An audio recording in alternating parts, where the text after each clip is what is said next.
In the summer of 1851, deep in the Mississippi Delta, a storm was building over the Turner plantation. The cotton fields stretched so far that even the horizon seemed tired.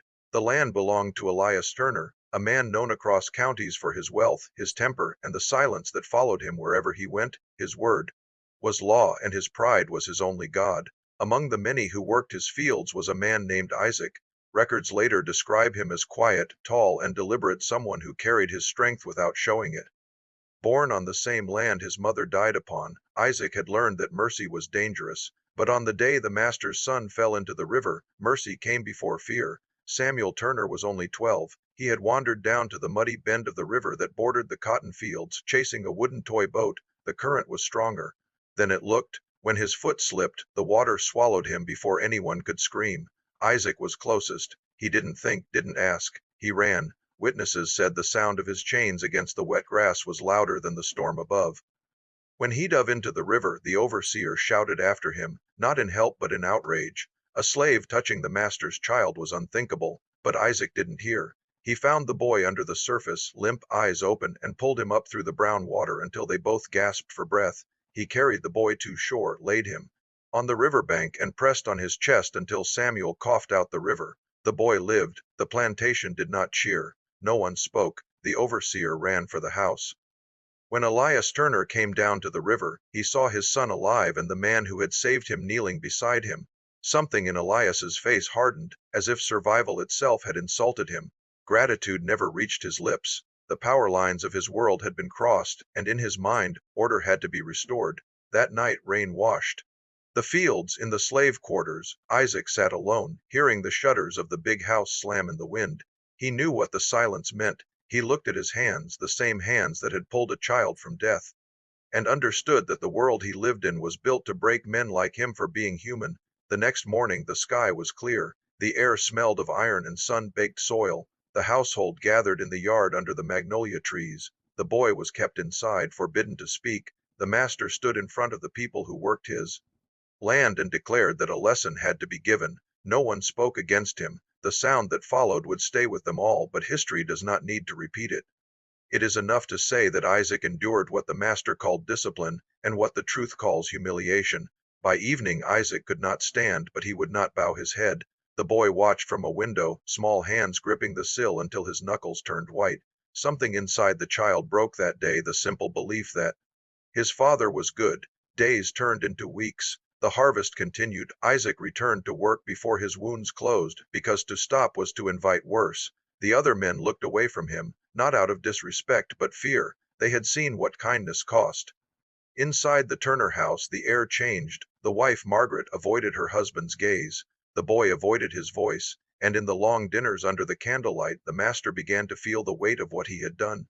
But pride is a slow poison. He spoke to no one of remorse. In the quarters, whispers spread that the man who had saved life itself was still alive for a reason. Some said God kept him breathing for vengeance. Others said mercy had marked him as untouchable. Isaac said nothing. He worked, he listened, and he waited. The following spring, fever came to the Delta. It took men and children without warning. Even the overseer's wife fell ill when the first symptoms reached the Turner house. Panic replaced authority. Samuel collapsed one afternoon by the barn. His skin burned, his voice turned to pleading. The doctor did not arrive in time. Margaret begged Isaac to help. She knew he had learned remedies from his mother, roots, leaves, old wisdom. Elias refused at first. The memory of that day by the river still burned his pride. But as his son's breathing grew shallow, fear bent him in ways power never had. He sent for Isaac. Isaac came quietly, carrying a small wooden bowl and crushed herbs. He spoke little, wiped the sweat from the boy's face, and placed cool cloths along his chest. Hours passed in silence, broken only by the sound of a child struggling for air. By dawn, the fever eased. Samuel opened his eyes. The master did not speak. He turned away again, the same gesture as before, as if looking at the man who had saved his son twice was unbearable. Yet something in his shoulders had changed. For the first time he looked smaller than the house he owned. That year the cotton failed. Storms flooded the lower fields, and debts began to circle the Turner estate. The overseer left, claiming new opportunity in Louisiana. The plantation that once rang with orders grew quiet. Margaret's health faltered. The boy no longer rode the horses or laughed in the yard. The master aged in a single season. Isaac worked still, but differently. He began teaching the younger field hands letters, scratches in dirt that spelled names and prayers.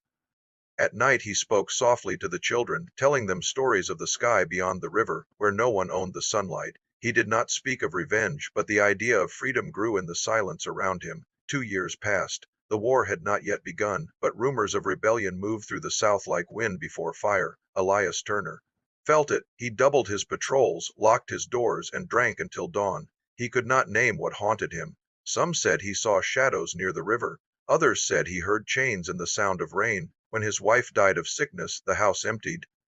The boy, now 15, withdrew into his room, haunted by dreams of the river and the man his father had punished. The master buried Margaret under the magnolia tree and stopped attending church. Pride was all that remained of him, and even that was crumbling. Then came the night that the barn caught fire. The flames rose before anyone saw who struck the match. The workers rushed to save the horses, but the master's anger turned to fear when he realized Isaac was missing. He searched the quarters, shouting, but the night answered only with crackling wood and wind. He never found him. At dawn, smoke drifted over the ruins. The livestock was safe, the barn gone, and one horse was missing, the same gray stallion the master used to ride. On the barn door, burned into the wood, were 3 simple letters. No one could say who carved them. Some said it was a sign, others said it was coincidence, but Elias Turner read them, and his hands began to shake. The letters formed a name, Isaac. Weeks later, writers claimed to have seen a man moving north along the river, helping families cross at night. They said he never carried a weapon, only a lantern and a rope. Some called him a ghost. Some said he freed more people than any preacher. None of those stories could be proven. But when the war finally reached Mississippi, the Turner plantation was abandoned. The boy left the house and never returned. Years afterward, travelers passing through the overgrown fields would find the remains of the big house, windows broken, ivy climbing the porch. Locals said that on still nights, a man's voice could be heard by the river, not crying, not laughing, but humming an old tune about freedom. The song had no words, only a rhythm that felt like rowing. Elias Turner died alone. His son settled in a small town under a different name.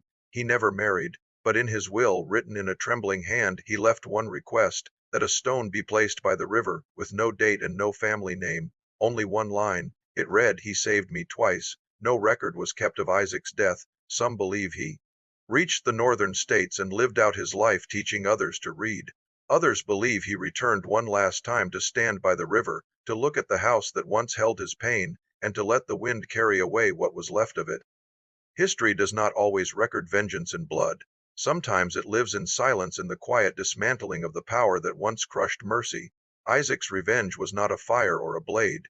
It was the survival of his name, the survival of his story, and the ruin of a man who had never learned gratitude. The Turner plantation never recovered. The fields turned wild, the fences rotted, and the land was sold piece by piece until no one remembered who had first owned it. But the river remained steady and unchanging. Children still played on its banks, unaware of the history buried beneath their feet. If you walk there today, locals say, you can still see faint traces of the old foundation, and when the wind passes through the grass, it sounds almost like breath, like a man surfacing from deep water, refusing to drown.